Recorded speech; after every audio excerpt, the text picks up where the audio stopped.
Well, hello everyone. This is Louis here with Nuke the Fridge at San Diego Comic-Con 2018. We're about to cover the red carpet of Bumblebee here. They're going to have a massive presentation, I believe. John Cena's in the house along with all the other actors. It's going to be off the hook. So this is my suggestion to you. Autobots, let's roll.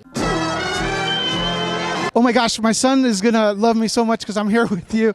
First, let's talk real quick about Bumblebee. Can you talk a little bit about your character? You look awesome in the trailer. Well, thank you. It's pretty secretive. I'm Agent Burns, and that's about all I can let you know at this time, which is going to be cool because hopefully it's a nice little surprise when people actually see the movie. There's so many great parts to Bumblebee that we've revealed in the trailer that we're going to reveal today, but they've chosen to kind of keep me under lock and key, which I prefer. It'll be a nice little surprise when people see the movie. That's awesome. We're a little tight on time because you're about to rock Comic-Con. There's going to be a huge presentation. My son says you're the most powerful person in the universe, that no one could beat you. But I told him that a lot of homework has to be involved. Could you please look into the camera and ask him, tell him that this is John Cena and you have to do your homework to get as strong as you do? Andrew, yes, you, Andrew LECCA. This is me, 16-time WWE champion, and now member of the proud Transformers Global Phenomenon franchise, telling you that this does not happen unless you do your homework. Because what happens when you do your homework? You learn stuff. That's how you get better at stuff. You learn stuff. It starts with homework. Do it.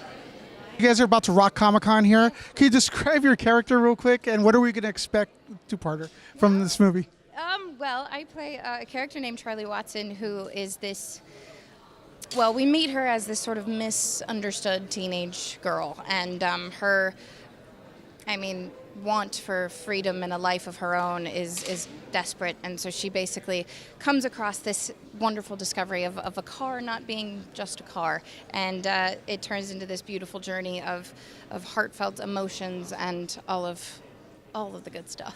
I'm sold. I'm there. Take my money, Bumblebee. Thank you very much. How you doing, man? I'm good. How are you? Very good. I'm good. I'm a robot. Me too. Can you talk a little bit about your character in this this film, Bumblebee? It looks like it's going back to basics, a lot of 80s style, right? Absolutely. Yeah, not only the basics, but it's going back to, I think, what makes the 80s great, or the great 80s films great, which is a lot of heart, a lot of wonder, a lot of laughs, a lot of tears. My character, Memo, I think, is more in charge of the laughs for this film. I'm not a joke machine, but I'm this weird, nervous, awkward wreck of a teenager who has a crush on a girl that's way out of his league. So it's fun, and that's kind of what ushers me into the big Bumblebee adventure in the movie. I'm confused. How could there be a girl out of your league? You're like a real handsome dude. Well, that's what we call acting. That's what I call real life for me. For sure, man. Nah. It looks... Oh, well, man. we kind of look alike a little bit, especially in the hair. Yeah, definitely. Anyways, can you talk... It's a good actor. So you can talk a little bit about this. Did you do any stunt work? No. As soon as stunts go, I go, nah. They're scary. They're not for me. Next. Outside of Bumblebee, of course, who's your favorite Transformer? Ratchet. I know he has a different name in the newer ones, but he's the one that turns into an ambulance, and he's more in charge of like the surgery and like picking people up. Him and Hotshot were really big for me when I was a kid. Hopefully now you can get all the toys. Hey, Hasbro, what's up? Man, all I've seen is the trailer. I've been blown away. You're going back to basics. Can you talk a little bit about directing it? I am going back to basics of a sort, but I'm basically just trying to live up to the kinds of philosophy and film perspective that I have for myself. I wanted to tell a story that was thoughtful, that had heart, that had humor, that was deeply emotional. Some kind of an artful blend of darkness and light and intensity and warmth. The same kind of prism that I brought to all my LECCA films, I wanted to bring to this project. So as someone who grew up loving Transformers, it really was on some level a dream come true because I love these characters. They meant so much to me when I was a kid.